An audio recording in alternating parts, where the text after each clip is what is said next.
morning, saints. Good morning, family. All who are able to stand, please stand for the reading of God's word. I'll be coming from the book of Acts, chapter 2, starting at verse 36. Therefore, let all the house of Israel know assuredly that God hath made that same Jesus, whom you have crucified, both Lord and Christ. Now when they heard this, they were pricked in their heart, and said unto Peter and to the rest of the apostles, Men and brethren, what shall we do? Then Peter said unto them, Repent, and be baptized every one of you in the name of Jesus Christ for the remission of sins, and ye shall receive the gift of the Holy Ghost. For the promises unto you and to your children, and to all that are afar off, even as many as that the Lord our God shall call. And with many other words did he testify and exhort, saying, Save yourselves from this onward generation. Then they that gladly received his word were baptized. And the same day there were added unto them about 3,000 souls. May the Lord add a blessing to the hearing and the receiving of his word. Amen. Let us pray. Heavenly Father, we come joyously this morning, Lord, on this glorious Sunday, a day that we set aside to remember your death on the cross. We thank you, Lord, for all that you've done, for your grace, for those who have not received you. We ask, Lord, that you just continue to move by your Spirit through us, that we might speak your word, Lord. We thank you, Lord, for many reasons this morning, Lord. First of all, for waking us up in our right minds this morning, and sending us on our way. Yes. We thank you, Lord, that we have one brother that has devoted himself to you and given his life to you. And this morning, you will be baptized. And we just thank you, Lord, for adding another child to the family. We thank you, Lord, also for the shed blood on Calvary's cross this morning. In remembrance, Lord, of you, what you've done for us. We who were not able to save ourselves, you knew what we were going through. You shed your righteous blood on the cross, once for all. And for that we thank you. And also, Lord, we just thank you, Lord, for the return of our pastor, the shepherd of this house. We thank you for the rest and peace that he had, and the healing in his body, Lord. We thank you for just his presence here this morning, Lord, for traveler's mercies while he's away. Now moving forward, Lord, we just ask, Lord, you to just bless this house, Lord, this branch of Zion, as we move forward. We thank you, and we bless your holy and righteous name. For it's in Jesus' name that we pray with thanksgiving. We do say, amen and amen.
Praise the Lord. We are welcome here this morning. Turn the master volume down.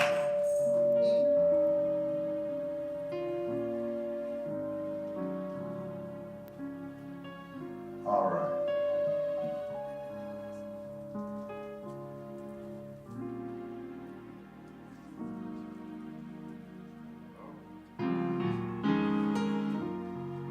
Just 1, 2. Okay, there we go. There we go. Praise the Lord. All right, we are here to celebrate with our brother Josh. Amen. He's giving it back to the Lord. Brother, everything knowledge and all that good stuff. But now he has decided he's going to get baptized. Amen. He gave his life to the Lord. Amen. That does the water doesn't save you. You know, you go into the water either saved or unsaved. But he's saved. Amen. So now he's making a public confession of his faith. So Joshua is upon the confession of your faith. We now baptize in the name of the Father, the Son, and the Holy Spirit.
Aren't you glad the trouble don't last always?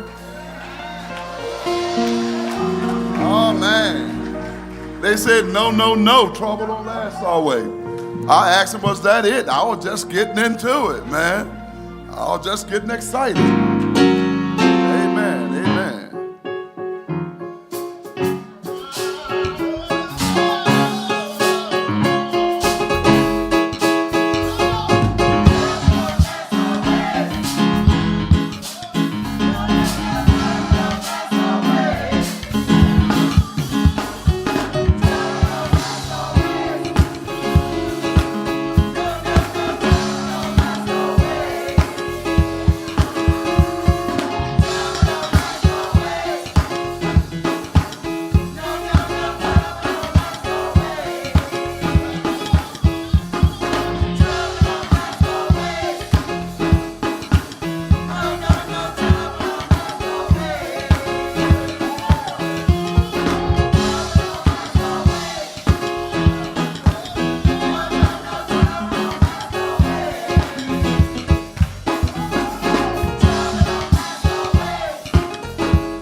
I'm glad about that.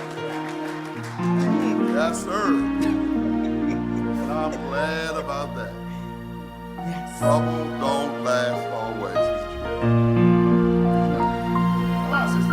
They singing mighty, mighty fine, aren't they? Come on, y'all. Show them some love, man.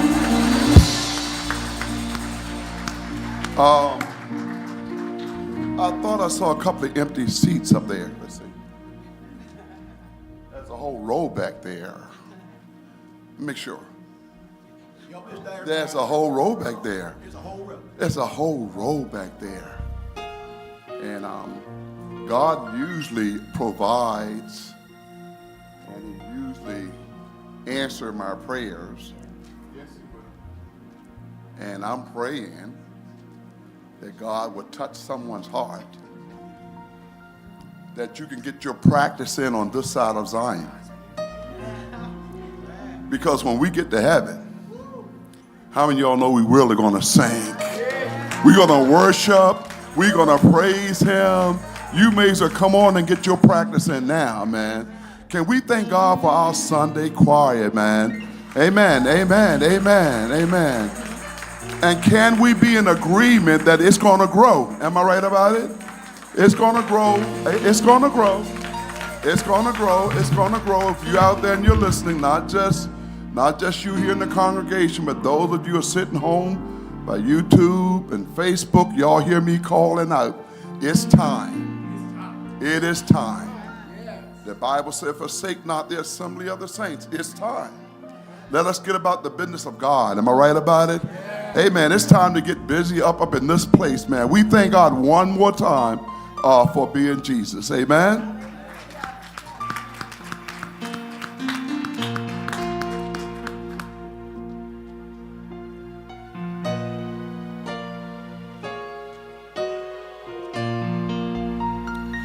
God is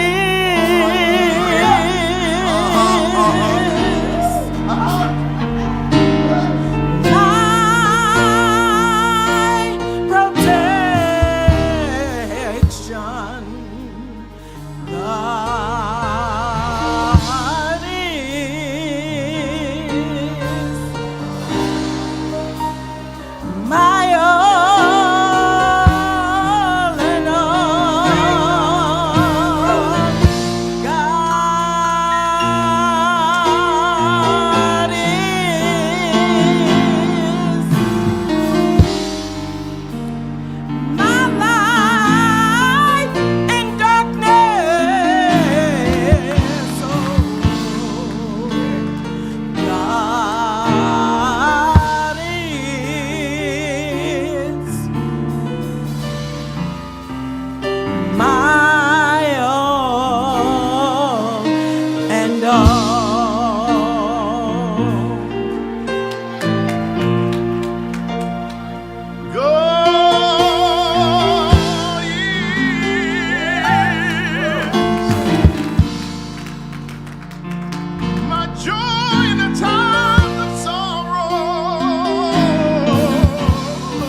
God is.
Meditate on that for a while. Meditate on that for a while. If God is your all in all, where do you have room for anything else? Where are you going to fit it in at? My all and all. If I need strength, he's my all in all. If I need joy, he's my all in all. When I can't look, I can take another step. God is my all in all. I thank God for his isness. The isness of God. He's everything to me. I make that declaration this morning. Lord, have mercy. It is so nice to be home, to be in the worship one more day. David said, one thing that I desire, that I can be in the house of the Lord one more time, just to behold his beauty of his holiness. This is the day that the Lord has made. Now, I don't know about you, but I woke up this morning and made a declaration that I'm going to come to church and rejoice the Lord. This is the day I shall rejoice. Do I have anybody else in here who can make that declaration today? Come on. Y'all help me out. I don't want to do this by myself.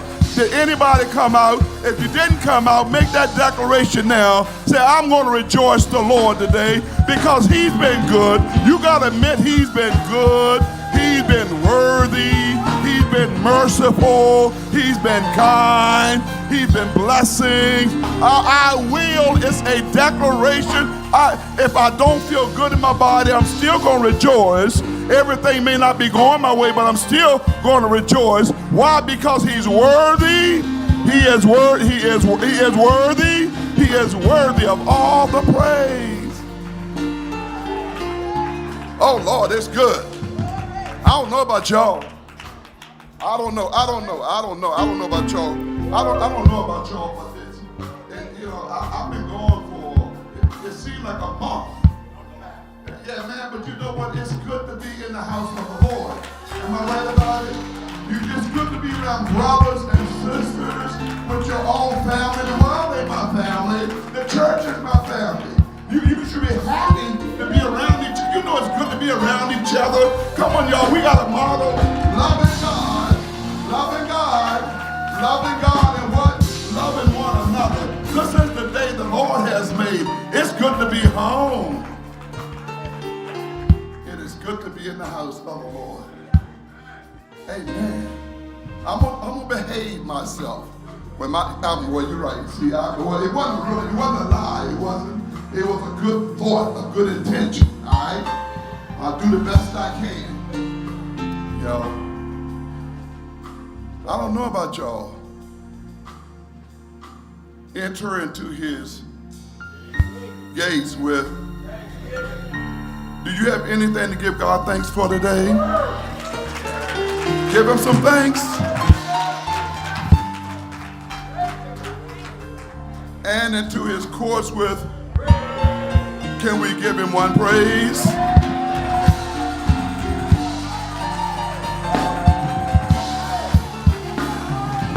Glory!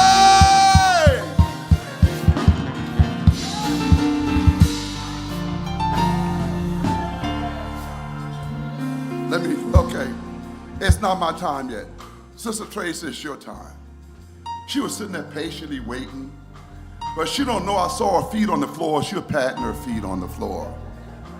I can see through chairs and tables. That's my Superman vision.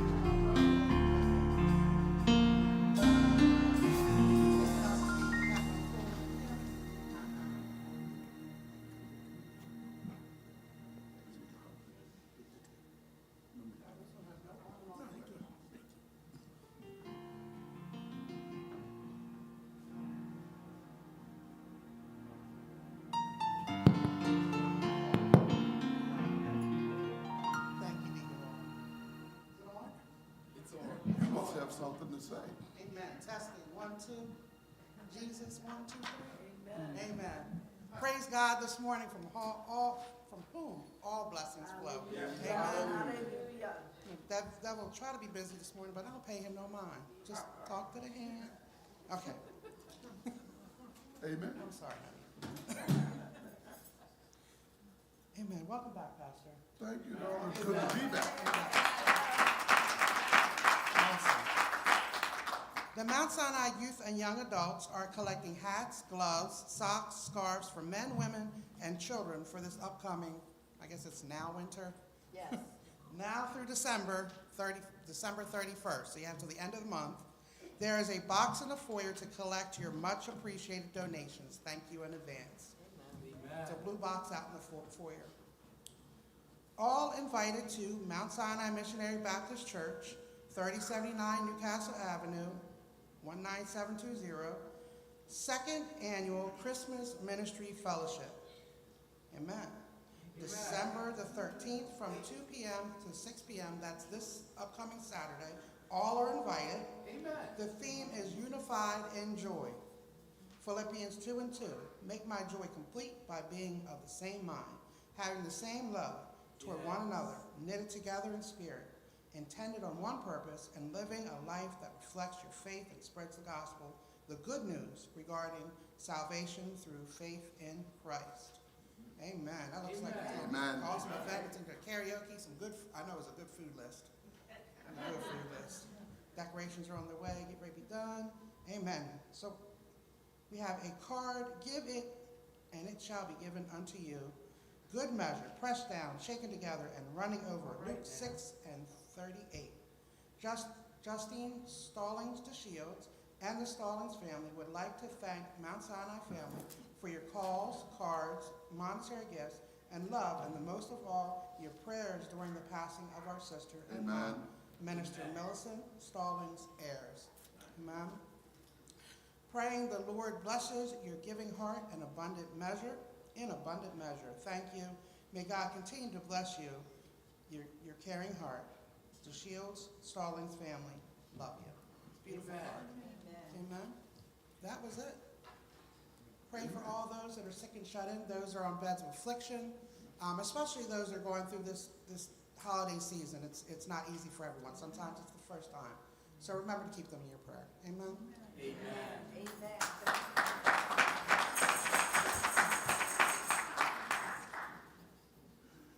Amen. I'm not going to be long with this, but I was told just to recognize this anniversary of Pearl Harbor's Day for those who may have lost family member or descendants of those who have lost family members on this particular day. But again, I want to thank God for answering prayers.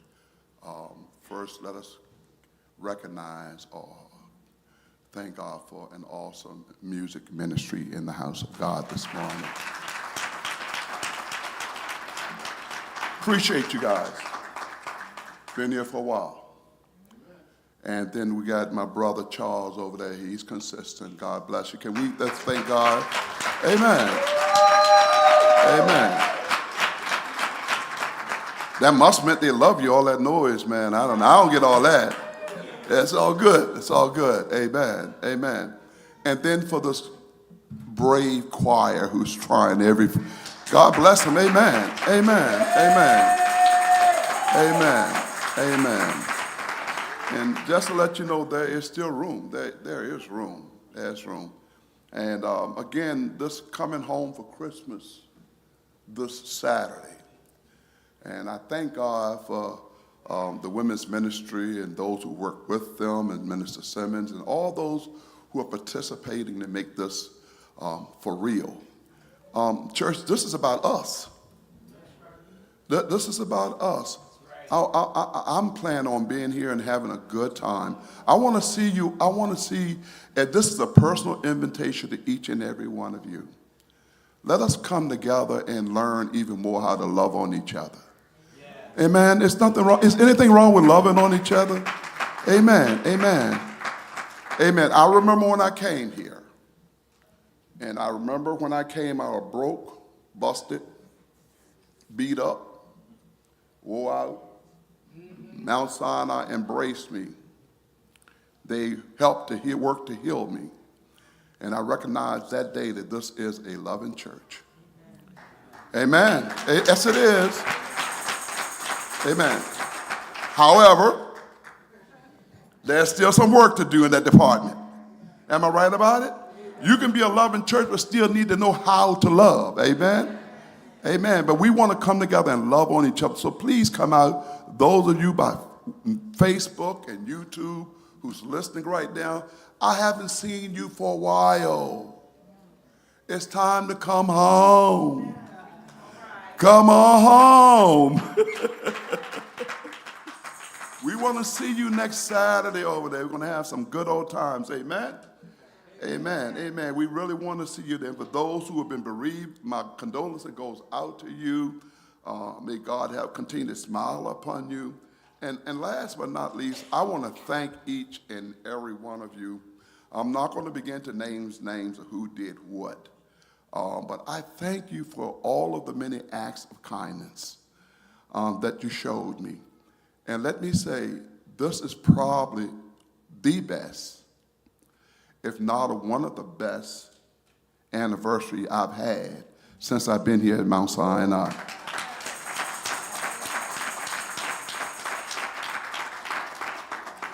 And the reason why it was the best, it's not because of the material stuff. It's not because of the tangible things. It's because somebody looked and was concerned about me and cared about me and my health and said, we need to take care of our pastor and send him away. He needs a break. Isn't it good to know somebody care about you, your well-being? It wasn't even the money, just because somebody cares. And for that reason, I say it to all of you, thank you so very much. I am deeply humbled about all of your acts of kindness. God is still good, and he's still in control. Can we praise God together today? Amen. Amen. Love you too, I really do. It just feels good being here. I'm not going to talk all day. Don't get it wrong. I'm going to get a message in here. I'm not going to talk all day, but I love being in church. I don't know about y'all. I can't think of a better place than to be in the house of God. It's okay to sit at home and watch it, but it ain't like being around the brothers and the sisters. It said, forsake not the assembly of the saints. We got to come together. You know, we need to learn how to be with each other and love on, I'm serious, and love on each other. Amen. We're going to get there. I take the church of St. Paul's, and the pastor would preach on love every Sunday till I got tired of hearing it. I said, Pastor, when are you going to preach something else? He said, when they get it. Amen. So I'm going to be talking a lot about love from time to time. Amen. It's time. It's time. It is time. Finance ministry, I don't know, I'm going to bring it into my message. I'm going to bring it into my message, though. Let the finance ministry and the ushers come forth at this time. It's time to give, church. It's giving time.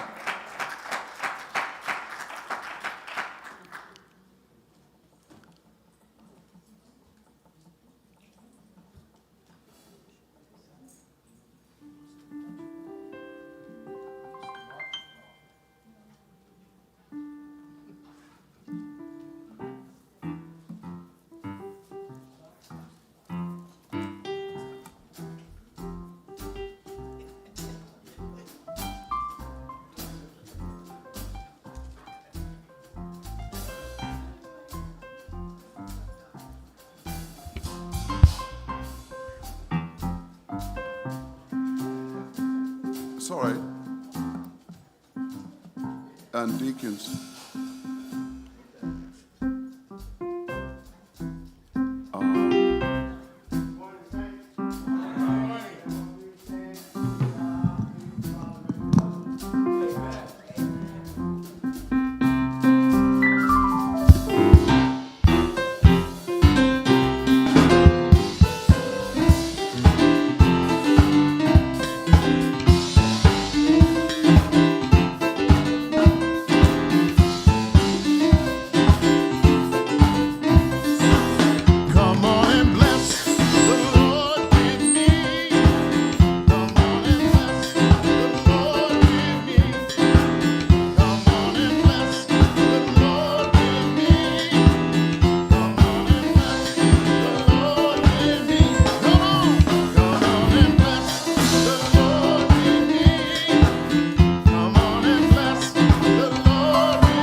Thank you, God. Thank you, God.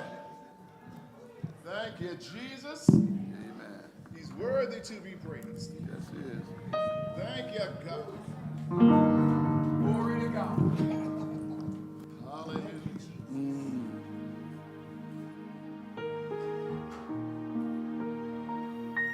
Sounds mighty good. Yes. Father, in the precious name of Jesus, you are worthy. You are gracious. You're kind. You're loving. Just thank you for being God. You are in control. You know all things. You can do all things but fail. I need thee. Right now, I need thee. Bless these lips, Lord Jesus. That something will be said that will lift our hearts, give God the glory, and strengthen us where we need to be strengthened. In Jesus' name, amen.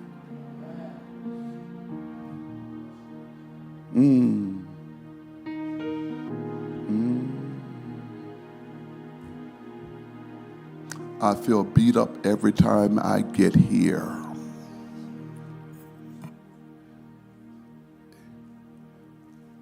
I am doing the best I can to live right. But even in my living right, it's not enough. To come into the presence of God and not be shaken. In our scripture today, it says, let a man examine himself. God is just so awesome. I can't take it for granted. I can't even play with it. He just keep doing great and wonderful things. And I'm happy.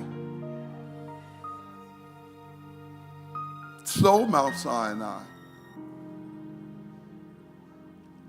What do y'all want to talk about?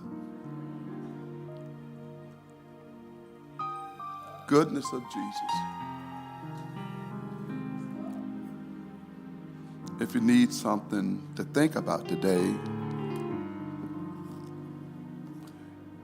I'm going to ask if you would do me a favor and learn to stick to the recipe.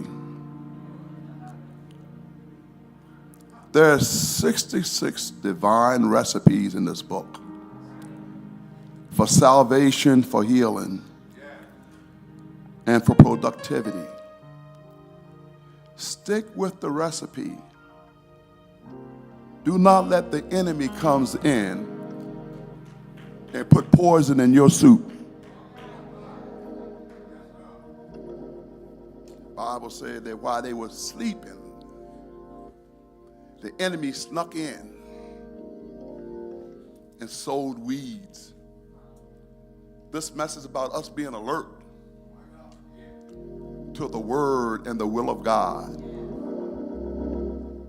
that we can receive all that he has for us. Sometimes we deny ourselves the blessings because we're not sticking to the recipe. From the book of 2 Kings, chapter 4. Stick to God's plan. You know what he's doing. Kings, chapter 4. 2 Kings, chapter 4, starting at verse 38 through 41. This is the brother that asked God for a double portion. He said, when you go up there, I want a double portion of what you got. His mentor, Elijah, this is Elisha. He said, when you go up, I want a double portion. Anybody here want a double portion of God this morning? I want a double portion this morning. Starting at verse 38, and Elisha came again to Gilgal. And there was a dearth or a famine in the land. And the sons of the prophets were sitting before him. And he said unto him, to his servant, don't let me miss over there. Now he's giving instruction to his servant, not the prophets.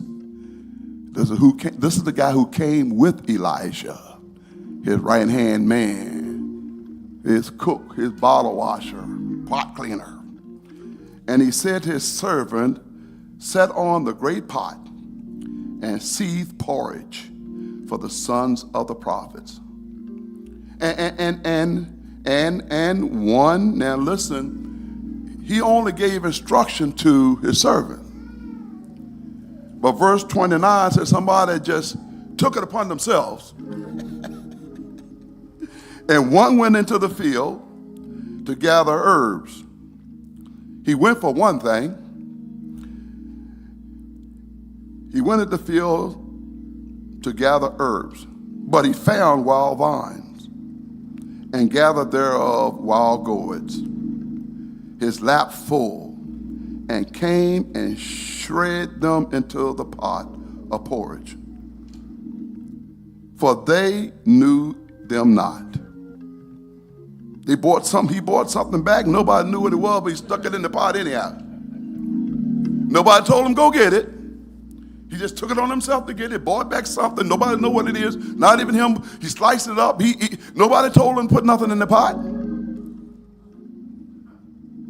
Threw it in the pot. Look, verse 39 said, for they knew them not. They ain't know what it is. They drop it in there. So then anyhow, they hungry, so famine in the land. So they poured out for them the men to eat. And it came to pass, which means they've been eating there for a little while now. They've been eating it for a while. And they've been munching on this pot for a while now. And it came to pass, as they were eating the pottage, they cried out and said, O thou man of God, there is death in the pot. And they could not eat thereof. But he said to them, bring me some meal. Bring me some flour. Bring me some bread. And he cast it into the pot. And he said, pour it out now to the people, that they may eat. And there was no harm in the pot. Amen. Amen. Don't let the enemy put poison in your pot. But if he accidentally do, just dump some flour in there. Dump some flour in if he does.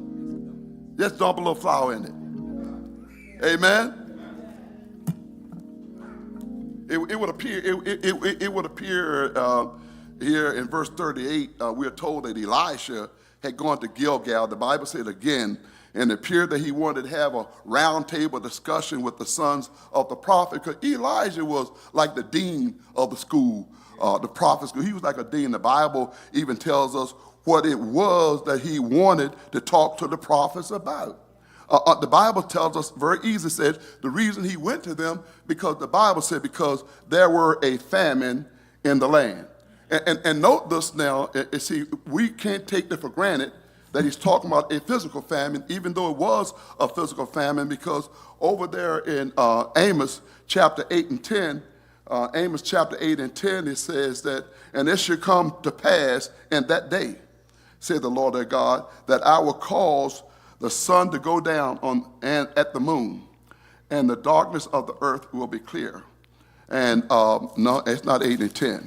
8 and 11. And 8 and 11 said, behold, the day come, saith the Lord God, that I will send a famine in the land. I will send a famine in the land, he said, not a famine of bread, nor a thirst for water, but of hearing the word of God. The Lord said there's going to come a day when people are not going to want to hear the word of God. They're going to have itchy ears. They want to hear things that make them feel good.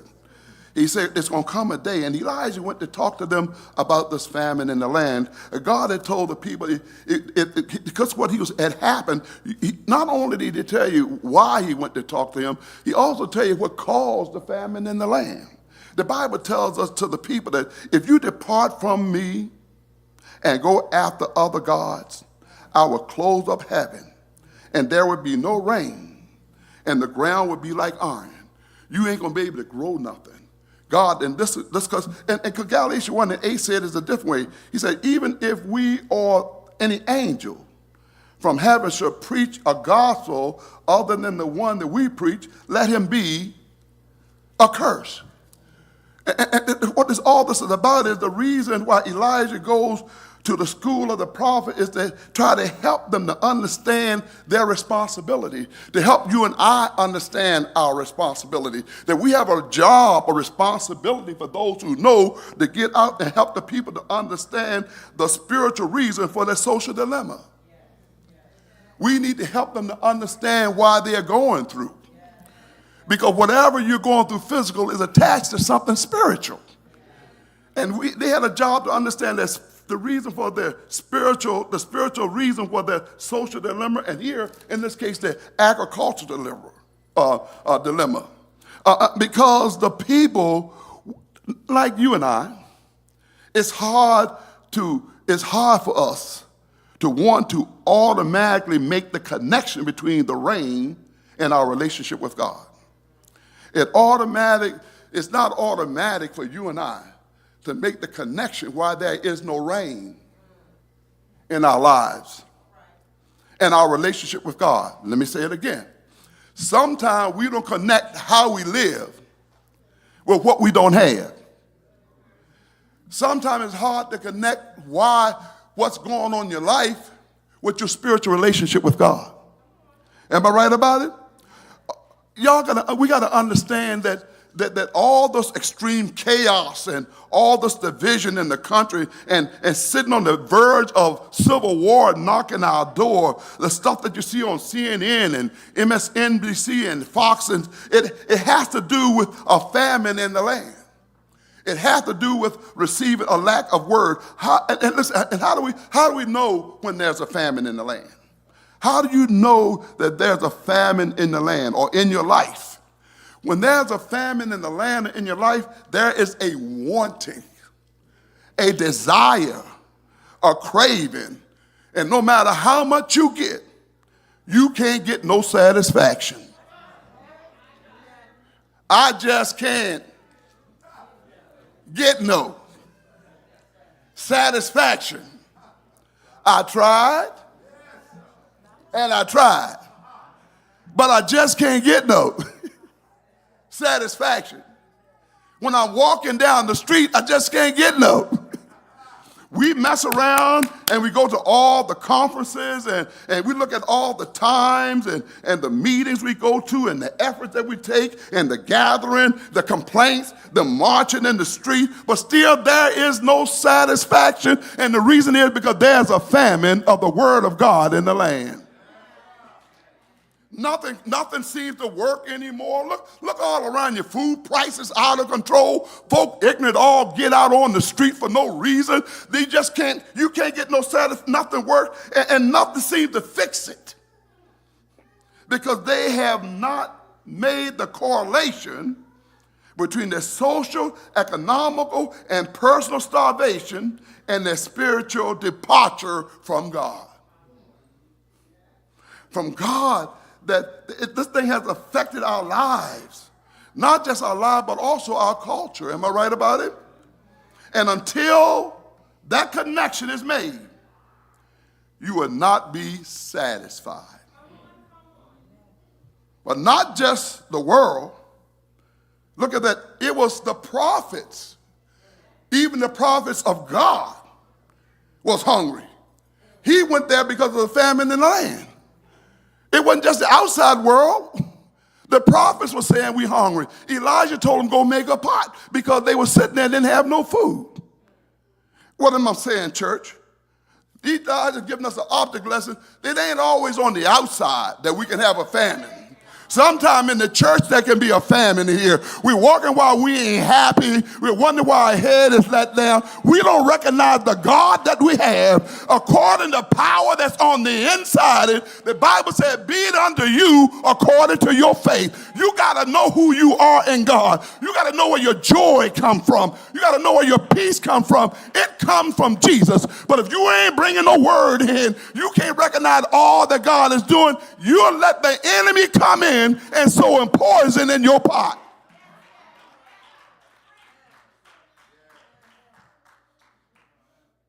Sowing poison. Watch Elijah. Look, follow the story. Elijah don't tell nobody else to go. Listen, you got to understand, it's a famine in the land. Famine said there's no food. But Elijah tell his servant, go prepare a big pot. He didn't say he said go prepare a big pot. You can imagine the servant saying, oh, where in the ham sandwich you gonna get all this food from? Don't you know Elijah, there's a famine? We sit here in the church wondering where we gonna get all this money from. Don't you know God said he's given us everything that we need? We got everything we need in here for life and godliness, but you got to do it according to the recipe. You can't make the recipe the way you want it to be. It got to be according to the will of God. We got everything we need. We got all the resources. We got all the people. We just got to put it in the right place and make it happen. I ain't come to mess with nobody today. I'm just telling you the truth. The Bible says they're going to have itchy ears. They don't want to hear the truth. But the thing about it, when you do it right, according to the recipe, the Bible says, bring all of your stores into the storehouse, that the church may have plenty. We want to sell chicken dinners, do pew rallies, and every now and then somebody will come back and sit on one of the benches that you bought that pew at your pew rally 50 years ago. And they'll look at you, you sitting in my chair. They thought they bought that chair in their pew rally. No. God said bring your tithes into the storehouse, that the church should have plenty. Let me just give y'all something. I've been going almost like a month from preaching. And I was looking at my tithe, and I said, my God, I ain't paid my tithes in almost a whole month. And let me help some of y'all out. It was a little bit, it ran through my mind. It wasn't a struggle, it just ran through my mind. It just ran, it didn't stop. It ran through. And I found myself having to write out a check for $750 to bring to church, because that was my tithe. But I know you can't beat God's giving no matter how hard you try. Because the tithing is not just your money, it's your time and your treasure. When you're sitting home and not coming to church and you say you're a child of God, it ain't just your money. God wants to see your body in here, use your gifts and your talents to help grow the church. Y'all ain't gonna kill me up in here. I ain't doing this all by myself. Everybody in here got a gift, and you should be using it to help build this church, because God gave it to you. It ain't just your money, it's your time, your talent, and your treasures.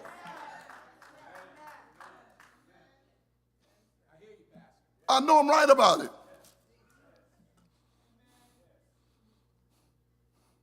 He told his servant, Brother George, he told this saucier is a chef. He told his servant, the saucier, prepare us a pot, he says. Saucier used to prepare soups and all the sauces. But it would appear that something was missing in the soup. He needed something to complete it. Every now and then we recognize in our lives that no matter how hard we try, something is missing. And we need something to complete us. The Bible said, blessed are those who thirst and hunger after righteousness, for there is the kingdom. When you got a hunger for God, he said, you're going to be blessed. When you desire and crave after God, he said you're going to be blessed. The reason why we're empty, because we got to seek what he has for us. He said there's a hidden treasure in this earthen vessel, that the excellency of God may be revealed. God has already imputed in you everything you need for success. You just have to make the connection between you and the Spirit and listen to that voice. That's something we need, and we're always yearning. We ain't complete without Jesus. How many of y'all know you ain't complete without Jesus in your life? Ain't nothing else going to substitute for Jesus. Nothing going to take the place of God to bring you joy. Nothing.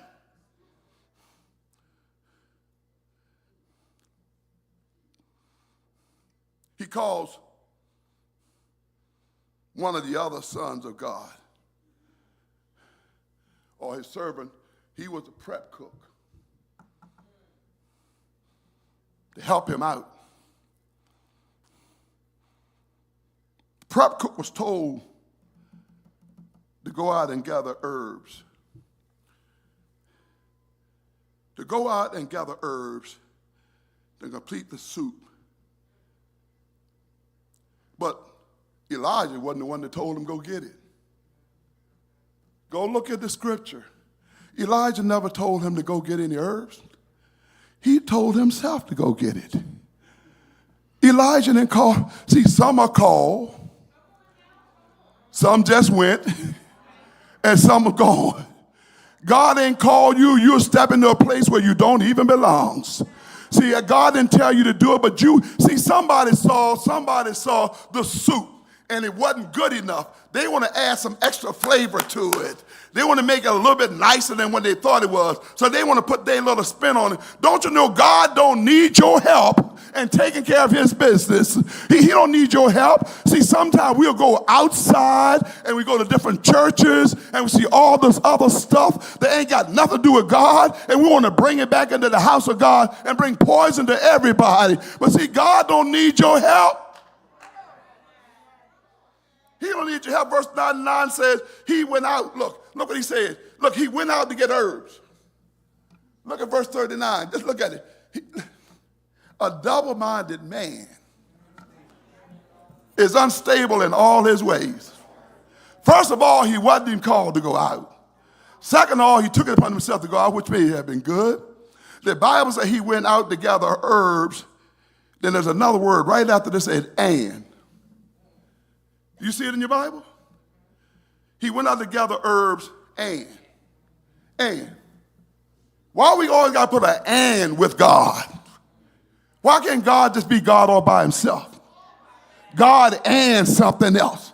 God ain't sharing himself. He said, I'm a jealous God. Thou shalt have no other. God don't want you to connect. He went out to get his herbs and he found some gourds. He went out for one thing and he saw something else, but not only this, the Bible said they were wild gourds. He didn't even know what it was he was getting. Listen, y'all can't go out and eat at everybody's pot. You can't eat from everybody's table. You run from this church, eat here, go over there and eat there, run somewhere else and eat there. Don't you know you're going to drive yourself crazy eating at? You can't eat at everybody's table. He went out to get herbs and the sad part, he didn't know what he got. And had a nerve to bring it back. Look at this dude. Look at this dude. He got the herbs, right? And look, he didn't even know what it was. Look how much he got. A whole lot. The Bible says he filled up his whole croaker sack with them. Stuff that he don't, wild gourds. You know what wild gourds are? They're cucumbers. But there's certain type of cucumbers. There are certain type of cucumbers that you can eat at certain time of the year. When they're young, they're safe to eat. But when they're old, they can be poisonous. See, he would not have known what to do with the cucumbers if he'd have gave it to the sous chef. If he'd have gave it to the saucier, he would have saw the herb, right, Brother George? And he'd have known how to deal with it. See, everybody can't deal with what God is sending your way because if it ain't for you, you don't need to touch it. But he grabbed something that didn't belong to him and he brought it back. But it's just like this thing called puffer fish. Puffer fish is a delicacy in the Middle East. And they pay a lot of money for this puffer fish. But everybody don't know how to prepare it. Because if you don't prepare it right, you're going to kill somebody.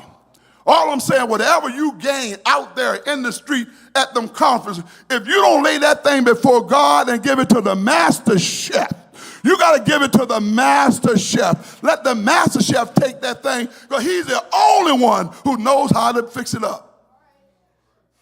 He's the only one. Look, all we're talking about is obedience and disobedience. Not only he went out and got it, nobody told him. Got a whole lot of it. It was dangerous. And look what he does. Not only if he does it intentionally by mistake, the Bible says he cuts it up and dumps it in the pot. Do you see it? He's already messing up. He cuts up the gourd and he adds them to the pot. And look at it say, and nobody knew it. They didn't know he had put it in there. Nobody asked him to put it in. Are you letting stuff come into your gourd that you didn't ask for? Are you letting the enemy bring stuff into your life that you didn't ask for? Don't you know you can reject that thing, say, I didn't order that, send that back to where it came from? The Bible said while they were sleeping, he snuck in at night. We got to be careful what we let come into our pot. We can't eat. How many of y'all know you can't eat everything that you see? And look, when he went out there, I can guarantee you it looked good to him. It sounded, it looked good. And he probably said, oh, that might be good for the pot. I'm going to get it. Don't you know haven't you seen that before? You remember back in the Garden of Eden, Eve said it looked good for the taste. But God had already told her don't eat it. But sometimes it looks good. If everything that looks good, somebody tell me, old folks, you say everything glitter, it ain't gold. You can't just grab it because it looks good and it may work. It may not work. In this case, it didn't. He may or may not have known the potential danger of the gourd, the wild gourd. It was toxic. That's why you have to stick to the recipe. 66 recipes in here. That's why you have to stick to the recipe. All he had to do was be obedient. Follow the plan. Stick to the recipe. Nobody asked him to do anything. Nobody told him to put anything in the soup. Listen, church, we're forever trying to help God. People are coming to church looking at you funny because you're sitting in the wrong place. If you get your heart, listen, we try to find other ways to take care of the things that God has told us to take care of. And I understand you're having a hard time departing with your finances. But let me tell you something. If God gets your heart, you won't have no problem giving him your money. You hear what I'm saying? If God gets your heart. Now, I don't talk that much on tithing. You never heard me preach on tithing. I never teach on tithing. But I'm not going to stand here and people holler, we ain't got. Because I'm just going to say, this is not mean. Please don't get upset with me. This is just a reality. If just all the officers tithe effectively, we'll have more than abundance. If all the people in the leadership role, presidents and vice presidents, tithe effectively, we have more than abundance. But the reason why we can't tithe is because we allowed the devil to put some poison in the pot. We got to stick to the recipe. Am I right about it? Malachi 3:10 said, bring the whole tithe into the storehouse, that there may be food in my house. He said, test me in the saying, oh Lord, and see if, listen, he said, open it. He said, see if I won't throw open the floodgates of heaven and pour you out so much of a blessing you won't be able to receive it.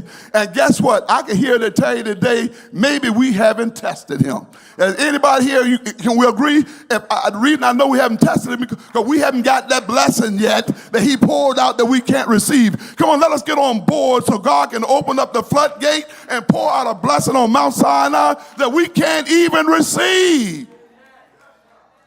We got to stick to the recipe. So they threw the stuff in the pot. They cried out. What I like about it, they cried out, man of God. There's death in the pot. What I like about this is they had been eating it for a while already. If you read your Bible, say, and it came to pass. That means they've been chomping on it for a while. You have no idea how much stuff you've been chomping on, places you've been, and God been watching over you, protecting you, and making a way out of no way. You was in danger and didn't even know it. They were being in danger. Their life was on the line and didn't even know it. They had been eating it for a while. Don't you know God will protect you? And I'm right about it. He was protecting them when they didn't even know they needed protection because they've been doing it for a while. God is my protection.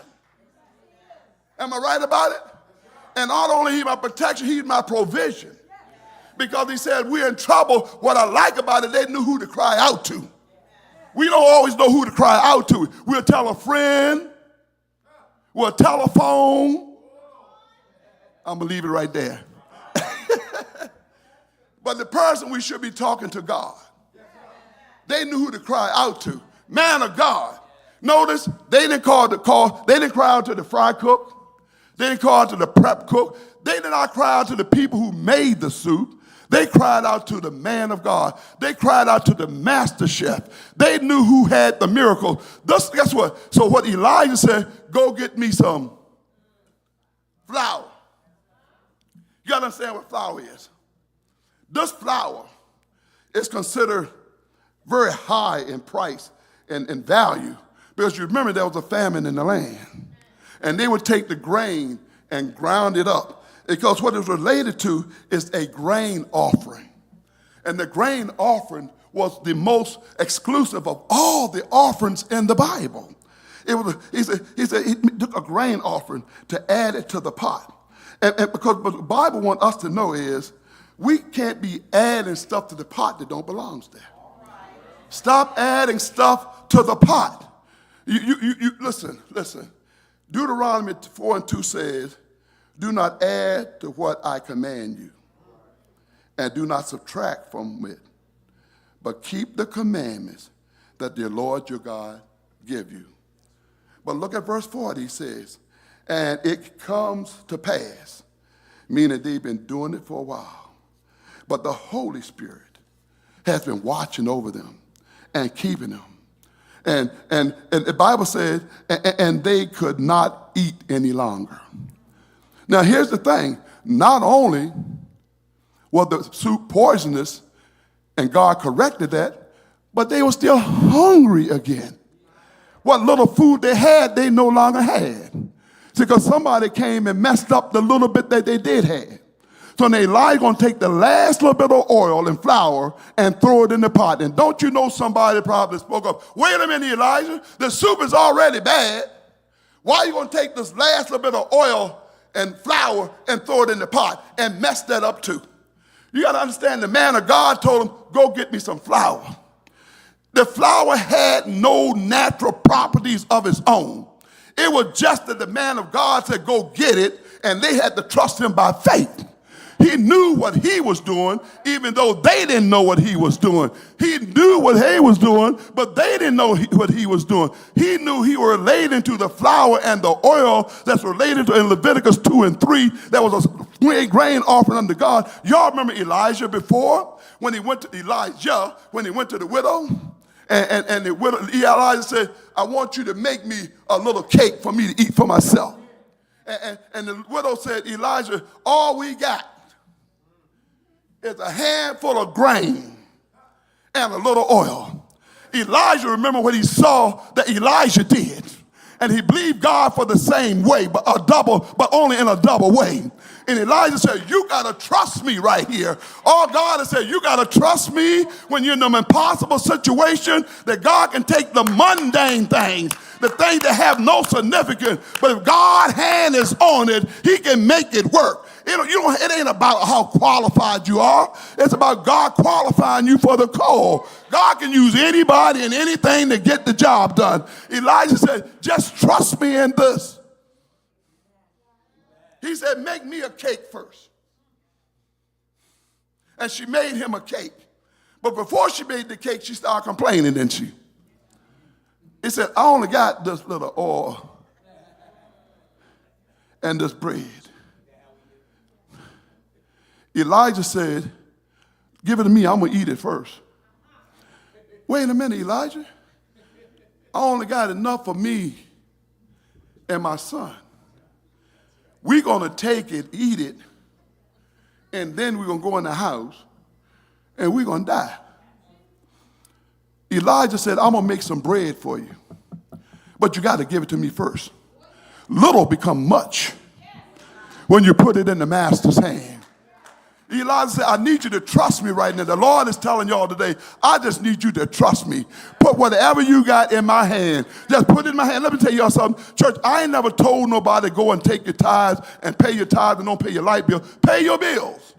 Don't worry about if you can pay tithes or not. All you need is an earnest desire to want to. Even if you can't pay it, it's all right. God don't need your money to get it done. He just wants your obedience. You just need an earnest desire to want to, because when you want to, God will get in it and make it work for you. You just got to want to. Elijah said, just trust me. And when he ate the meal, he said, now this is what I need you to do. Go out into the neighborhood. Gather as many pots as you can find and bring them back in. Now note this, church. He had already used up the oil and the meal to make the cake. She had to trust Elijah because there were no oil left in the bottle. God is the only one can take nothing and make something. She had to look at that empty bottle and say, this man must be crazy.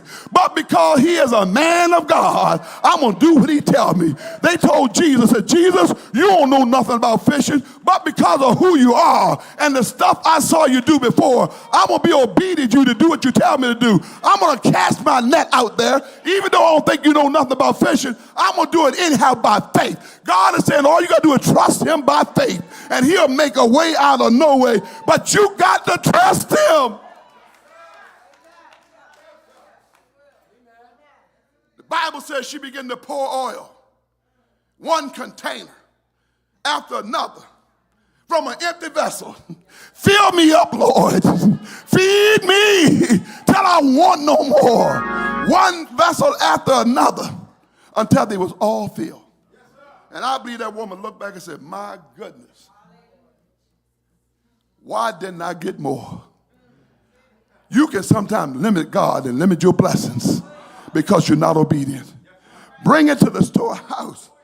I'm telling you, God's recipe for life has everything that you need. That is why we must be careful what we eat. Pastor went to visit a senior lady in her senior years.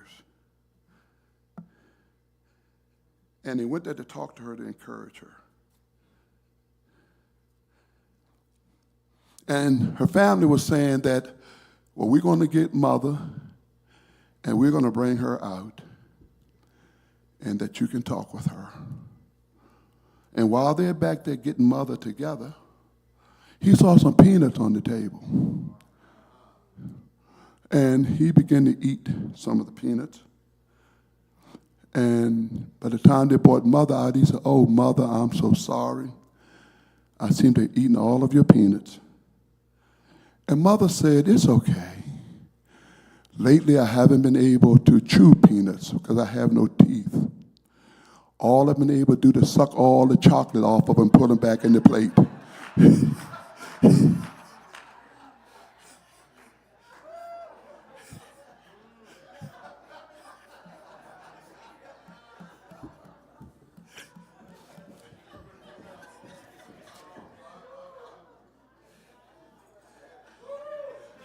Be careful what you eat. She sucked all the chocolate off and put it back in there. And he just ate them peanuts like there was no tomorrow. And they probably tasted extra good because mother lips was on them.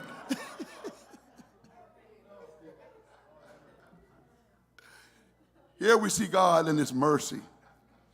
And he's great. Listen what he said. Even though he put all that stuff in there, notice he didn't say nothing. Everybody screaming out. He said, I'm sorry, it was me. He didn't say nothing. But what I like about it, not only that he didn't say nothing, God didn't call him out either. Did you notice that? Aren't you glad God didn't expose you? Come on, y'all. Aren't you glad that God didn't expose you?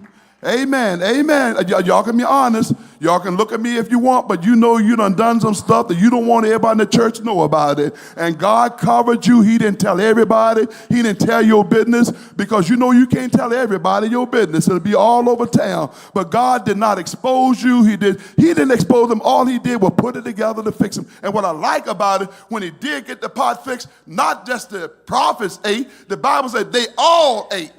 Don't you know when Christ came back and died on the cross, he didn't die for just some. He came and died for whosoever. Anybody who wanted to eat, they can be filled off of the blood and the Lamb of Jesus Christ. He came that all could be able to eat and be full. Am I right about it?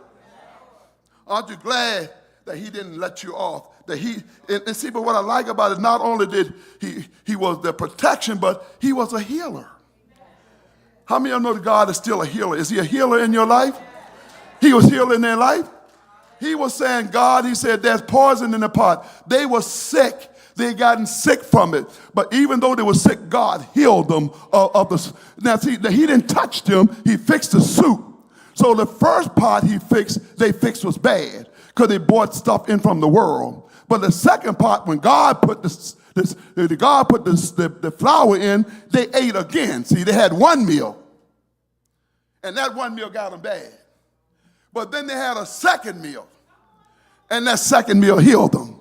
The Bible said by one man sin entered into the world, but by a second man, Jesus came, and don't you know if God can heal the soup, he can heal your body. He can heal your body. Not only he's a provider and protector, but he is our provision and he's a healer. Do I got a witness here? Has God been a healer for you? Has he made a way out of no way? Have God not did it? Oh, yes, he did. And when you're going through all I'm telling you today, church, throw some flour in it. Whatever the enemy brings into your life, just throw some flour in it. The flour is protected to bread. Jesus said, I am the bread of life. Anybody who eats of me will never hunger again. You see bread throughout the Bible. They took 2 fish and 5 barley loaves and fed 5,000. That was bread again. The Bible said there was some left over. God is the way, the truth, and the life. None of this other stuff's going to work. Jesus is the only way. We just got to stick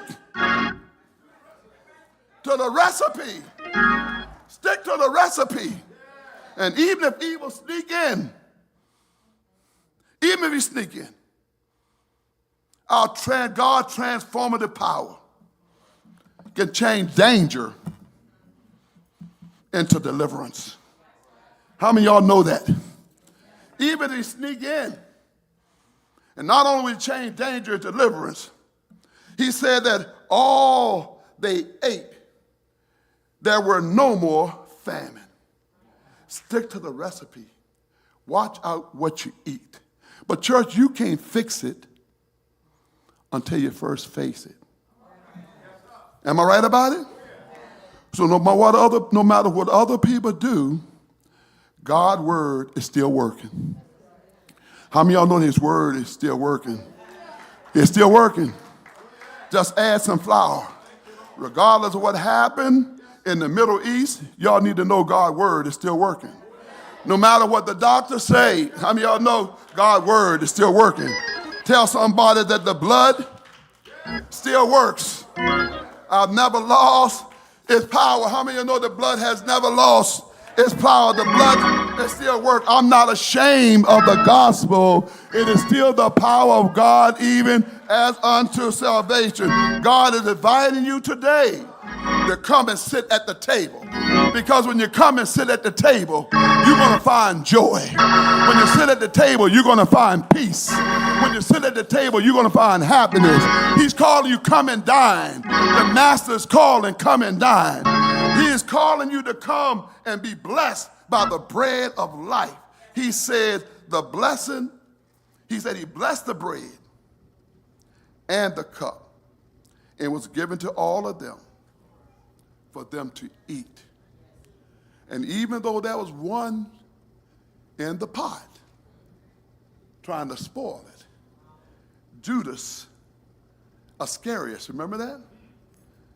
He shared in the Lord's Supper too. God was telling Judas, no matter how messed up today you are, you too can be saved. So no matter how low you are, no matter where you are in life, God has said, come to the table. Throw some flour in it. Let the Lord handle it. Don't do it your way, do it God's way. And then you will be thoroughly blessed. Put it in the master chef's hand, and you'll find safety, and you will find that he will save you and make a way out of no way.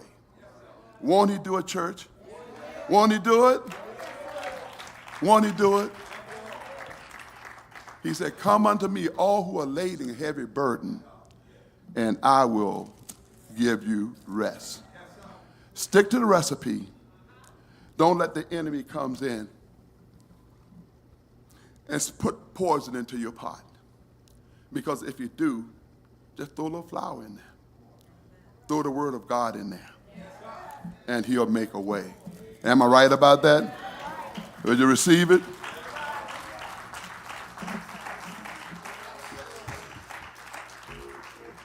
I'm gonna do this, and you can go ahead and get ready, but this is what I'm gonna do.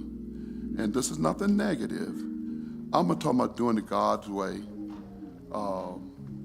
because I'm gonna read something to you. And this for some people, and not for others. The Bible said, you shall know the truth, and the truth shall set you free. We have to do it God's way. As long as you know the truth, it's nothing wrong with what you're doing, as long as it's not harmful. But in Jeremiah chapter 10, verses 2 through 6, he has a word for them. And he said that they went out. If you got it, Jeremiah chapter 10, they went out into the forest, like going into the world. And they cut down a tree, and they nailed it to a platform, and they stood it up, and they decorated with lights and ornaments. The Christmas tree have nothing to do with Christ. I have nothing against a Christmas tree. I'll probably put up one myself because it's beautiful to look at. But as long as you know the truth about it, we have to know the truth. Look at Jeremiah. This is a pagan ritual. But sometimes you can be in it so long that you forget what the real truth of the matter is. It's nothing wrong with giving gifts. That's a wonderful thing. I'm not pushing on Christmas and saying it's a bad thing, but know the truth where it started at. Most of these are pagan holidays designed for commercial, for you to go and spend your money, and you broke your credit card and ain't nobody got no money, and then you got a headache trying to get everybody something. If you give God and give people every day, you have to lose your mind on Christmas. You don't have to lose your mind on Christmas. You should know the truth, and the truth shall set you free. Amen? If we could stand to our feet. If you're here today and don't know this Jesus who can provide, he can protect, and if you trust him, he will prevail in your life. But you got to stick to the recipe. You just can't do it anyway. Jesus said, I'm going away to prepare a place. Peter said, Lord, we don't know the way. Jesus said, I'm the way, the truth, and the life. No man comes to the Father except by me. The Lord is the only way. If you're wondering why you're going through all that you're going through, there may be something lacking in your life. And I can tell you what it is. It's Jesus.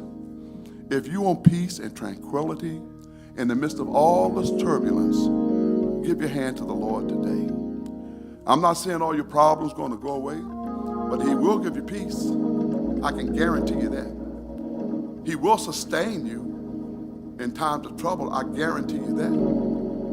He will strengthen your body. I can guarantee you that. You don't have to stay the way that you are.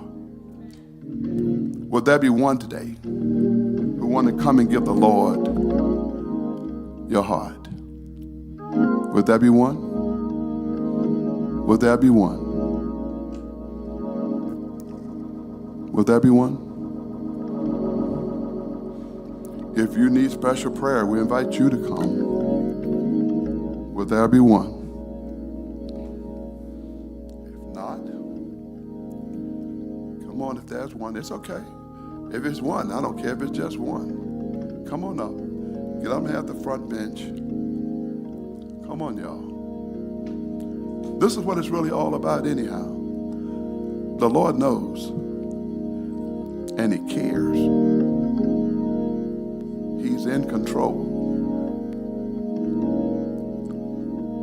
The rest of you who's not coming up, you may be seated. We're not going to hold you long. We'll have communion, and we're going to let you go home. Amen. Throw some flour in there. Put some word in there. Put some word on that thing. All you got to do is put some word on it. That flour talks about the word, the bread of God. Add him to the equation. He'll make the difference.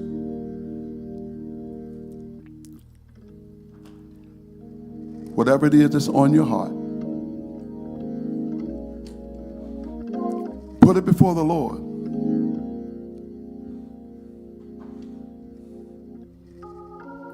But you got to trust him and believe him that he'll make a way. I can't imagine how many things have come at me just this week that I don't even know about. But God has protected me. He's able, church, and he's aware. Let us pray. Father, I stretch my hands to thee. There's no other help that I know. Lord, I don't know any reason why you would turn your face from me. I don't have anywhere else to go.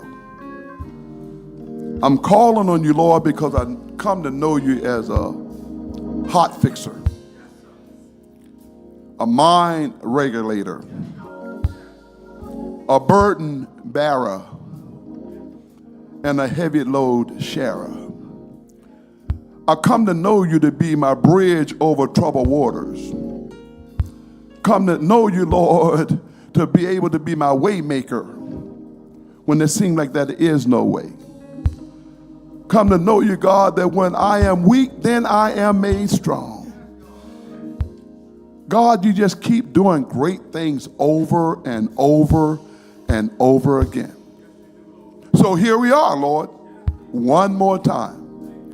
And just like in the story, God, they had been eating it for a while. So God, sometimes the problem can be with us for a while. And it may not look like it's going away right now. But if God promised it, he will keep it. He is still a healer. And long as we are on the side of the land of the living, God, you are still at work. Your power is still at work. Your word is still at work, God. So go out to these, your children, God, and be whatever it is they need, God. Feed them, Lord, with your spiritual food for healing. Feed them, Lord, with your spiritual food for strength. Feed them, Lord, for your spiritual food for cognitive experiences, oh Lord Jesus. Touch their mind all the way down to the marrow of their bone, God. You work your way throughout them, God. Go deep on the innermost recesses of their heart, Lord Jesus, and meet that need wherever it may be, God, like only you can do. Continue to heal. Continue to deliver. God, we know you hear us. We know you hear us, Lord Jesus. And we know that you'll answer our cry. You are the master chef. You're the one who can take nothing and make something. You're the great healer. You're the great I am. I thank you, Lord. Touch these, your children, one more time, God. Build them up where they may be torn down. Strengthen them where they may be weak. Let them leave this place better than they came, God. Be their constant company keeper when they're laying down late night when nobody's around drinking tears for water. God, you said you'll wipe every tear from their eye. And when there ain't nobody else to talk to, God, they can talk to you. I know you hear their cries. Keep them, Lord, by your power divine. Arrest them, God. Pull them into your bosom. Shake them and rock them. Rock them and shake them. Let them know that you have them under control. And then, God, when you do what you say you're going to do, let them be that testimony to tell somebody by the wayside that truly God has done it again. So God, right now, we want to thank you in advance for the miracle that's already been done. Even if we can't see it, we claim it right now. We claim the miracle. We claim the healing. We claim the deliverance. We claim a peace of mind. We claim financial gratitude. We claim it by according to the faith and the power that's at work within us. Be it unto you according to your faith. We thank you, Lord Jesus, and we count it already done. In Jesus' name, we pray. Amen and amen.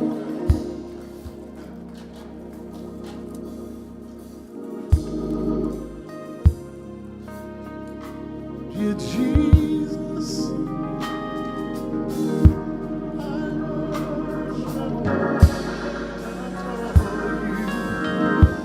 just want to tell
over for you deacons, you preachers, finance ministry. When we see our young people here in church, you seniors, we have to embrace them. We have to make them feel a part of the service. Not someone, if we're in the leadership role, you've heard me say it, and I'm going to say it again. Y'all older people in leadership role, find you someone young and attach yourself to them and begin to train them and move yourself out of the way. We ain't young no more. 40, 50, 60, and 70, and we still trying to get it in, and we got young people coming here and they watching us and all that young energy they got. Sit down, servant, sit down. Sit down, servant, sit down. Sit down, servant, sit down. Sit down and rest a little while. But I'm excited when I see young people. Brother Josh, you have no idea. I'm going to charge this certificate is for you, nobody else. The Bible says he knew you before the foundation of the world. before you was even in your mama's womb, you was already saved. He was waiting on you to accept what he had already done. So what you did today was make your first testimony and declaration of an inward change because of what God has done in his life. Now that he's done that, it's not enough just to be saved. God said he's giving everyone a certain measure of that. So whether here at Mount Sinai, wherever you're comfortable at, you need to put your gift to work. When you're away at school, you are a representative of God. You're his ambassador. You don't have to be in the church to get to tell people about all this. And listen, don't worry about that face. Don't be scared. Don't be scared. Don't be scared of it. Don't be scared. You know, they don't want to hear it anyhow, because there's a famine in the land. They don't get nothing you got to say. But just say you know who you are. Well, you know who. And you know what you are. What you are is a child of God, a chosen generation, a royal priesthood. Whose you are. You belong to Jesus Christ and the blood was shed. But what you are is going to determine what you do with us once you get it. Go ye therefore. Ain't no age limit on this thing. You be 16 or 17 to tell people about the Lord. And I ain't bragging you out, but I want you to know that you have a responsibility today. So with this, Brother Josh, I give you this certificate of baptism. May God bless you, man. May heaven continue to smile on you.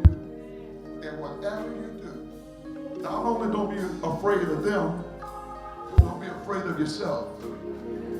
Because you can be the biggest person to stop you from doing what God wants you to do. Sometimes you got to fight for yourself. I'm going to do it. Yes, I am. You may have to talk to yourself a little bit. So God bless you, man. And may heaven smile upon you. Is there anything you'd like to say, man? You're sure, man? Are you absolutely sure? You sure? Go on once. Go on twice. God bless you, man. Come back to you soon.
Thank God for Brother Josh.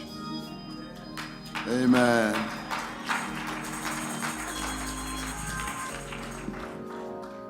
I hope y'all are praying with me that as the young people come, we'll embrace them. If there's no young people in the church, well, I ain't gonna say anymore because I'll be speaking it.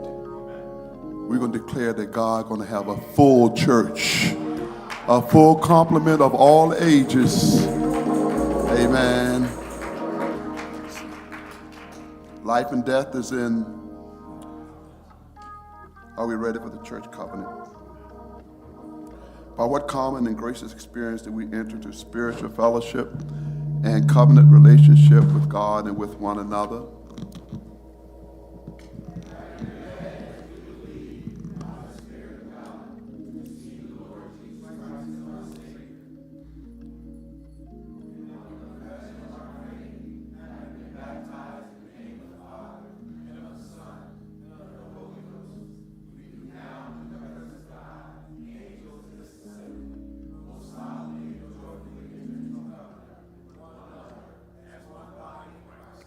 What is the great bond of our union with God and with each other?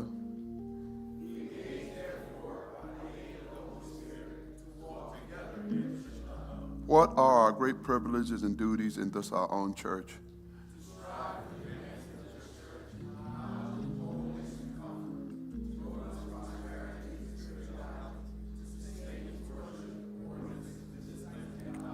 What vows do we gladly make as stewards of that which God has entrusted to us?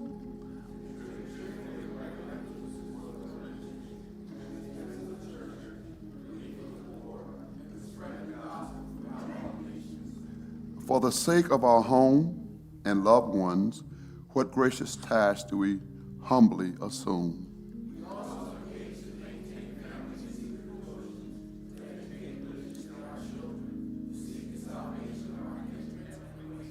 For the sake of the unsaved, for whom our Savior died, to what manner of life and conservation are we solemnly and sincerely pledged?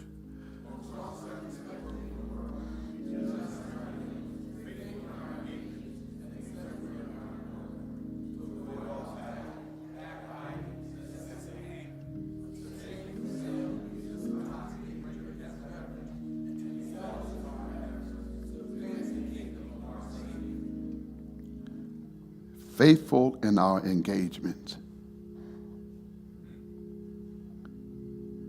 Avoid all tattling, all backbiting, that means gossip, excessive anger. I'm going to skip over the next one. Christmas is coming, so I want to abstain for the sales and juice. I'm going to skip over that one. Pray for me, y'all. Zealous in our effort. Since one is our master, even Christ, and all we are brethren, by what fraternal ministry are we to strengthen each other and adorn the teaching of our Lord and Savior?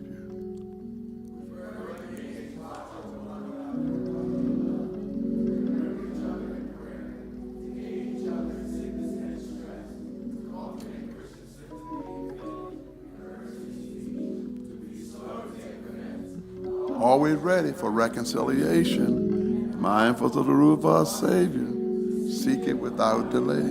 All together, humbly confessing our past sins, we pray for grace and strength. Keep these our holy vows for the sake of Jesus Christ our Lord. Amen. Amen.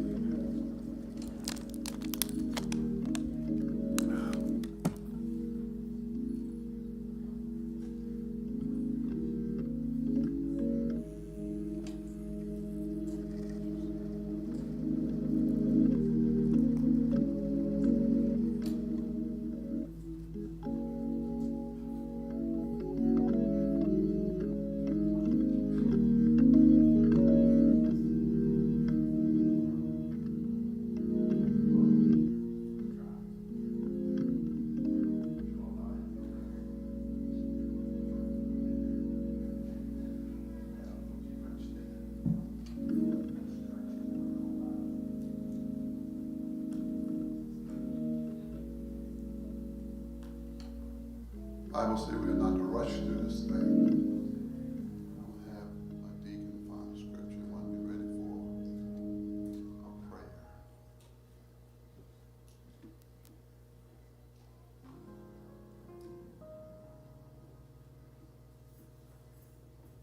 I want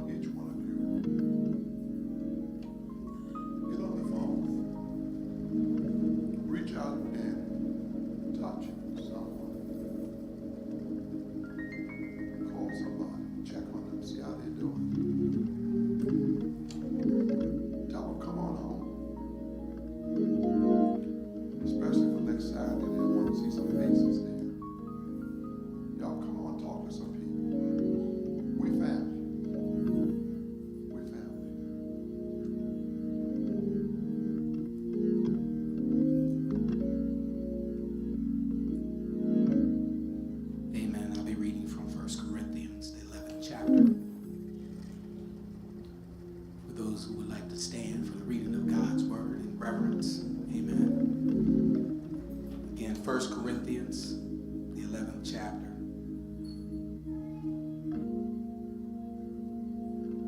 I'll begin at the 23rd verse. Paul said, "For I have received of the Lord that which also I deliver unto you, that the Lord Jesus, the same night in which he was betrayed, took bread. And when he had given thanks, he brake it and said, Take, eat. This is my body, which is broken for you. This do in remembrance of me. After the same manner, he also took the cup. When he had supped, saying, This cup is the New Testament in my blood. This do ye, as often as ye drink it, in remembrance of me. For as often as ye eat of this bread and drink this cup, ye do show the Lord's death till he come. Wherefore, whosoever shall eat of this bread and drink this cup of the Lord unworthily shall be guilty of the body and the blood of the Lord. But let a man examine himself, and so let him eat of that bread and drink of that cup. For he that eateth and drinketh unworthily eateth and drinketh damnation to himself, not discerning the Lord's body. For this cause many are weak and sickly among you, and many sleep. For if we would judge ourselves, we should not be judged. But when we are judged, we are chastened of the Lord, that we should not be condemned with the world. Wherefore, my brethren, when ye come together to eat, tarry one for another. That means to wait. And if any man hunger, let him eat at home, that ye come not together unto condemnation. And the rest will I set in order when I come."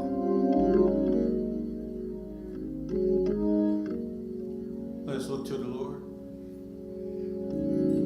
Heavenly Father, all powerful, all wise and merciful God. Lord, we thank you for this day that was not promised but only made by you. We thank you for just giving us another opportunity to come together in fellowship and in remembrance of you as we commune together. Lord, we take of your blood that you shed on our behalf. We take of your body, all in remembrance of the sacrifice that you made out of love for us. And Lord, whether we commune here in this physical building or commune at our homes or wherever we are remotely, we are communing together as you commanded. And this is all about you. And Lord, today we read through the covenant just to remind us of the vows that we've made and to renew those vows. And Lord, we ask that you continue to walk with us and enable us to have our hearts and minds open to receive the guidance that you give us to help us keep those vows as we move forward. It's in your most precious and righteous name that we pray today. Amen.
dries all my tears. The blood that gives me strength from day to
That night in the upper room, Jesus took bread.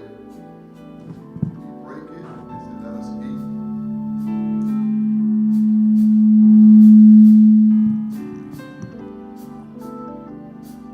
The bread is symbolic of his body,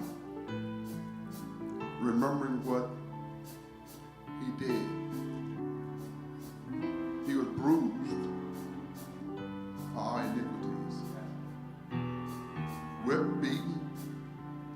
He experienced everything that we could ever go through, and he overcame it all.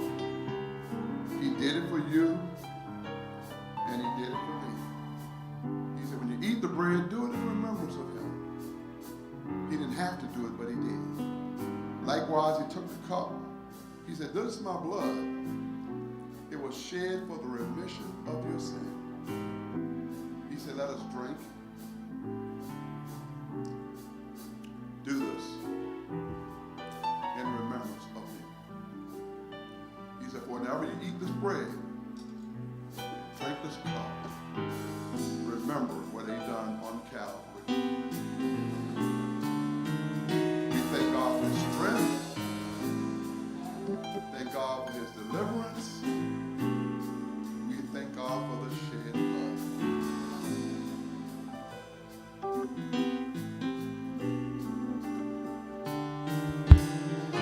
Amen. Deacons, if you want to stand at the back door of the basket, because we're going to dismiss them. If two deacons want to stand at the back door, and you can drop your cups off as you leave. Let us stand and prepare to be dismissed.